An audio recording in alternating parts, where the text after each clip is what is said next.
Look at a port from the 1700s. Any port. The official explanation is straightforward. Merchants needed to move goods, so they built docks. Ships arrived, trade expanded, infrastructure followed demand. That is the accepted sequence. Demand first, construction second. But here is where the numbers stop cooperating. Some of the largest port complexes in the Northern Hemisphere, stone-built, architecturally coordinated, capable of handling hundreds of vessels simultaneously, were fully operational before the documented trade volumes that would have justified their construction. Not slightly ahead of demand. Not by a decade. In several cases, by a margin that the conventional sequence cannot absorb without strain. This video explores historical interpretations and unanswered questions found in existing records.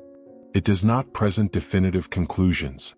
To understand the discomfort, you have to start with what we know about maritime construction in the pre-industrial period. Building a functional deep-water port in the 17th or early 18th century was not a casual undertaking. It required coordinated labor across multiple disciplines. Engineers who could assess tidal behavior, stone cutters working to precise tolerances, administrators managing supply chains for construction materials that often had to be transported hundreds of miles. The cost in labor hours alone placed large port construction among the most resource-intensive projects a city or state could undertake. Historians consistently rank major port development alongside cathedral construction and city wall expansion as indicators of serious institutional commitment, not speculative investment. This is the established framework. And within it, the logic is clean. You build what you need at the scale you need it when you need it. So when you examine the physical record of certain Northern European ports active by the early 1600s, the framework holds, until you check the cargo logs. Take the documented capacity of several major Baltic port complexes. Stone quays, covered dry dock facilities, warehousing systems built into the port structure itself, not added later, but present from the earliest datable construction layers. The architectural survey literature on these sites describes them as built for sustained, high-volume throughput. Not occasional trade. Not regional barter exchange. Sustained, high-volume, coordinated throughput. The earliest reliable cargo records for these ports, and here the discomfort becomes specific, show activity levels that would have required perhaps 30 to 40% of that infrastructure. Consistently. 4 decades following initial construction. Some researchers interpret this gap as simply the optimism of ambitious civic planners. Build ahead of demand, capture future trade. That interpretation exists and is taken seriously in maritime history scholarship. But a different question emerges when you examine not one port but a pattern of ports, geographically separated, administratively unrelated, built across different decades, all displaying the same structural characteristic. All built at a scale that their earliest documented trade volumes did not require. The gap is not small. And it is not isolated. Consider what building a port at overscale actually demands. It demands that someone at the time of construction either expected a level of trade activity that had not yet materialized, or was building for a level of activity that was already occurring through channels the surviving cargo records do not reflect. Neither explanation is simple. The first requires us to accept that pre-industrial port planners across multiple regions independently arrived at similar overestimates, at similar magnitudes, at similar points in time. Maritime historians have noted this pattern but have not reached consensus on what it means. The second is more structurally uncomfortable. It suggests that the surviving document record, the cargo manifests, the port tax registers, the merchant guild accounts, represents an incomplete picture of actual maritime activity during this period. Not through any deliberate action, but through the ordinary fragility of archival survival. Documents burn. Records flood. Guild archives dissolve when guilds dissolve. Both possibilities are legitimate areas of historical inquiry. Neither has been resolved. Now look at the construction materials themselves. Several of the port structures in question, particularly in the North Sea and Baltic regions, were built using stone that required significant quarrying and long-distance transportation. The logistics of this in the early 17th century are not trivial. You do not casually ship several thousand tons of dressed stone across open water without an existing maritime infrastructure to support the shipment. Which raises a specific timing question that appears in the specialist literature but rarely surfaces in general historical accounts. Some of these port complexes appear to have been built using maritime transport capacity that the same ports, once completed, were ostensibly designed to create. The infrastructure required to build the ports seems to presuppose something close to the infrastructure the ports were meant to establish. This is not a dramatic claim. It is a narrow, technical observation about construction logistics. But once you notice it, the linear sequence, first the need, then the capacity, then the construction, becomes harder to apply cleanly to the physical evidence. The architectural consistency adds another layer of examination. When you look at the design language of these early port complexes, the proportional relationships between quay width and vessel clearance, the positioning of warehousing relative to loading zones, the integration of freshwater access into the port plan, you see a level of systematic coordination that is, by any measure, sophisticated. This sophistication is not disputed. What invites examination is its distribution. Similar design logic appears across ports that have no documented connection to each other through a shared architect, a shared engineering tradition, or a shared patron.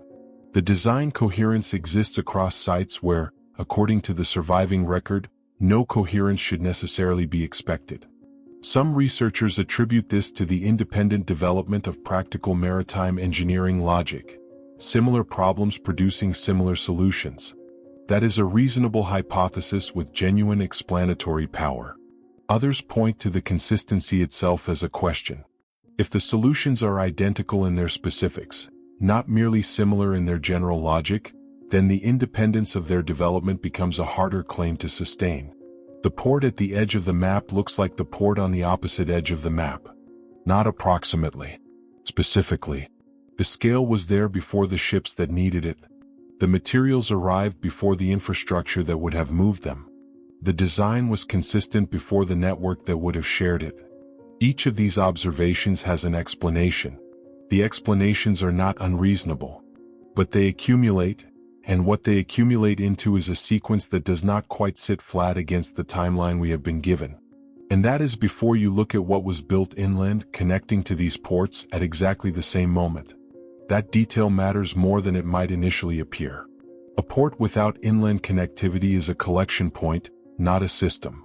Goods arrive, goods wait, goods move, but only if the road, the canal, the river pathway exists to carry them forward.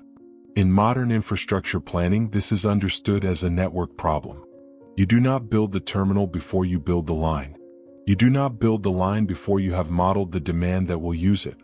In the pre-industrial world, this logic was even more constrained.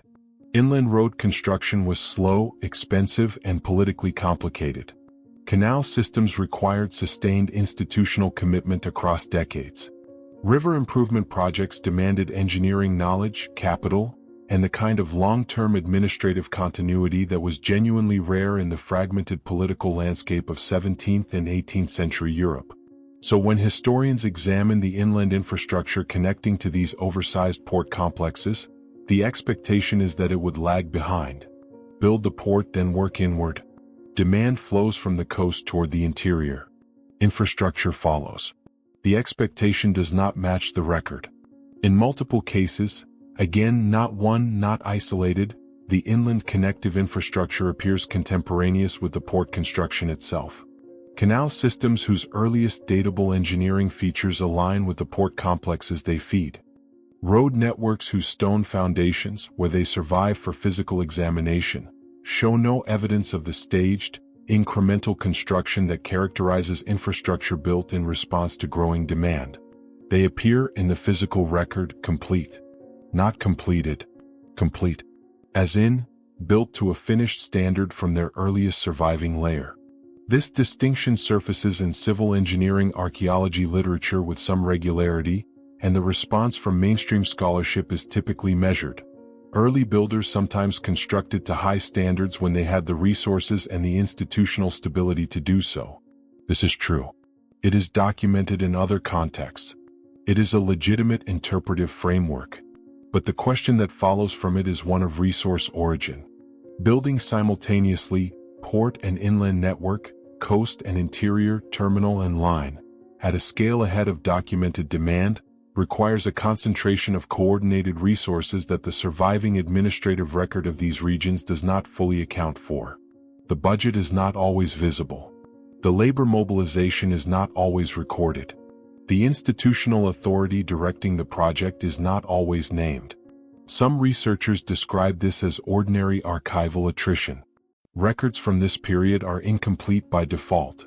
The absence of documentation is not evidence of absence. Others note that the pattern of what is missing, specifically the organizational and financial records that would explain how these projects were coordinated, is itself worth examining. Not because absence implies concealment, but because it limits the conclusions available to historians working within the surviving evidence base. Expand the frame outward, away from Northern Europe, and the pattern does not dissolve. It relocates. The eastern seaboard of North America presents a version of the same structural question at a different scale and a different century.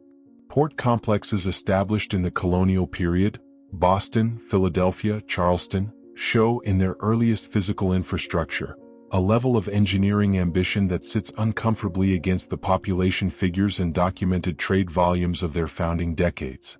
Charleston's early port infrastructure, for example, included features designed for deep draft vessel accommodation at a time when the majority of colonial maritime traffic operated with vessels that did not require those depths. The over-engineering is documented. The explanation offered is forward planning, colonial administrators expecting growth. That explanation carries weight. Colonial administrators were, in many cases, genuinely thinking in generational terms. Land grants, settlement incentives, trade monopolies. The institutional framework of colonial development was explicitly future-oriented. But the specific margin of over-preparation remains a point of quiet tension in the literature. You plan for growth. You do not typically build, in stone, for a trade volume 3 to 4 times your current capacity, unless something about your projection model is operating from a different baseline than your current documentation reflects. Britain compounds the question. The port infrastructure of late 17th and early 18th century England, particularly along the western coast facing the Atlantic, shows characteristics that maritime historians have described with terms like systemic, coordinated, and occasionally premature. Bristol's expansion during this period is often cited as an example of mercantile ambition driving infrastructure investment. The ambition is documented. The merchant class was real, active, and commercially aggressive. What is harder to square is the coordination. Not just within Bristol, but between Bristol and the smaller port complexes along the same coastline, some of which were built to complementary specifications, as if designed to function as parts of a unified system rather than as independent local developments. Independent local development is the default historical explanation. Regional ports competed. They did not typically collaborate on infrastructure design. And yet the complementary specifications exist. Not as a claim.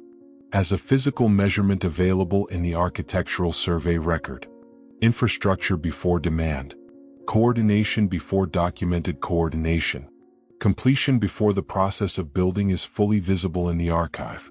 There is a phrase that appears in civil engineering history when scholars encounter this category of anomaly, infrastructure that seems to have preceded its own justification. The phrase is enabling infrastructure. The idea is that some systems are built not in response to existing activity but in anticipation of activity that the builders believed was coming or intended to create. Enabling infrastructure is a real and well-documented phenomenon. Roman road networks are the canonical example. Built ahead of full settlement, designed for military and administrative use that would grow into the roads rather than outgrow them. The question some researchers apply to the maritime infrastructure of the 17th and 18th centuries is whether enabling infrastructure fully accounts for what is observed, or whether it is a framework that fits the broad shape of the pattern without resolving its specific proportions. Because enabling infrastructure, even in its most ambitious historical examples, tends to leave a trace in the record. A military justification. An imperial administrative decision. a named patron with a documented strategic vision.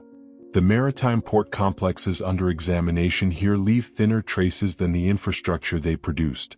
The decision-making architecture, who decided, why, with what authority, funded by what mechanism, is frequently the least visible part of the surviving record. In recent years, a loose cluster of researchers, writers, and independent historians have begun grouping these patterns under a broader label. Not as an explanation, more as a placeholder, a way of naming the collection of anomalies without asserting what caused them. That label and what it does and does not claim is where this examination has to go next. Tartaria, or in some formulations, Tartary, is not a new word.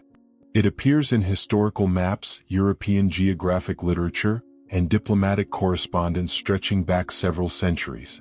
On maps produced between roughly the 16th and 18th centuries, large portions of Central Asia, Siberia, and parts of Eastern Europe are marked with variations of this term. It was a real geographic designation, used by real cartographers, appearing in atlases that were taken seriously by the navigators and administrators of their time. This is the starting point that matters. Because when the word surfaces in contemporary online discussions about anomalous infrastructure, it is not being invented. It is being borrowed, and in the borrowing, its meaning shifts in ways that are worth tracking precisely. In the cartographic tradition, Tartary was a loose geographic category. It described a vast, imprecisely bounded region inhabited by peoples that European mapmakers grouped together under a single label for convenience rather than ethnographic accuracy. Scholars of historical cartography are clear on this. The term reflected European knowledge gaps as much as it reflected anything about the region itself. It was a label for what was not yet fully mapped, not fully understood, not fully integrated into the European administrative and commercial worldview. That origin is significant. The word began as a marker of uncertainty. What some contemporary researchers have done, working primarily outside academic institutions, through independent publishing, documentary production, and online platforms, is take that historical label and apply it to a different kind of uncertainty. Not geographic, architectural. The argument, stated in its most careful form, is this: the infrastructure anomalies visible in the historical record, the oversized ports, the coordinated inland networks, the design consistency across disconnected sites, are too systematic to be explained entirely by the conventional frameworks of mercantile ambition and forward planning. And because the conventional frameworks strain against the evidence at specific points, some researchers suggest that the infrastructure may reflect a prior organizational capacity that the surviving documentary record does not capture. Tartaria, in this usage, becomes a shorthand for that gap. Not a named civilization with a capital city and a ruling dynasty. A placeholder for organizational capacity that the archive does not explain. This is one interpretation. It is presented here as one interpretation, not as a conclusion. Academic historians who have engaged with this line of inquiry, and engagement has been limited, partly because the discussion has developed primarily outside peer-reviewed channels, tend to respond along two distinct axes. The first is archival. The gaps in the documentary record, they argue, are consistent with what we should expect from pre-industrial administrative systems. Record-keeping was inconsistent, survival was contingent on geography and political stability, and the absence of organizational documentation does not imply the existence of an organization the documentation was designed to obscure. The gaps are gaps. They do not have a shape that implies something behind them. The second is interpretive. The pattern-matching approach, identifying structural similarities across geographically separated sites and inferring a shared origin, is, from a methodological standpoint, a form of reasoning that requires careful controls. Similar design solutions emerge independently when builders face similar physical constraints. Harbor geometry, tidal dynamics, vessel dimensions, these are consistent forces that produce consistent responses. Coordination is not required to explain consistency when the underlying engineering problem is consistent. Both responses are serious. Neither fully closes the questions that the physical evidence raises. There is a version of this discussion that focuses specifically on the maritime dimension, and it is worth staying with that version because it is where the interpretive tension is most visible. The port complexes in question were not built in isolation from the broader economies of their time. They were embedded in commercial networks, subject to taxation, dependent on labor markets, connected to political authorities. All of these connections should, in principle, leave documentary traces. Trade generates records. Taxation generates records. Labor generates records. Political authority generates records. When the physical infrastructure is large and the documentary trace is thin, the default explanation is archival loss. Documents do not survive at the same rate as stone. This is true and important. But some researchers point to a specific asymmetry. The documentary record for the commerce that used these ports, the merchant accounts, the cargo manifests, the insurance records, is often richer than the documentary record for the ports themselves. The activity that flowed through the infrastructure is better recorded than the infrastructure's own origin. This asymmetry is not universal. But where it appears, it invites a narrow and specific question. Why would the record of use survive more completely than the record of construction? One answer is that commercial records were actively maintained by the merchants who needed them. Construction records were maintained by administrators whose institutional continuity was less guaranteed. When administrations changed, through political transition, conquest, or simple institutional collapse, construction archives were among the first casualties. This is a reasonable answer.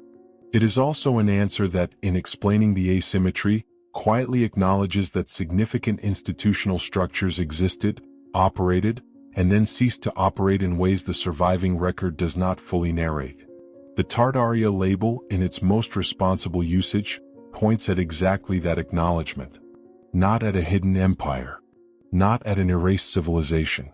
At the ordinary but consequential fact that large-scale institutional capacity can exist, build, and dissolve without leaving a documentary record proportionate to its physical output. History has examples of this.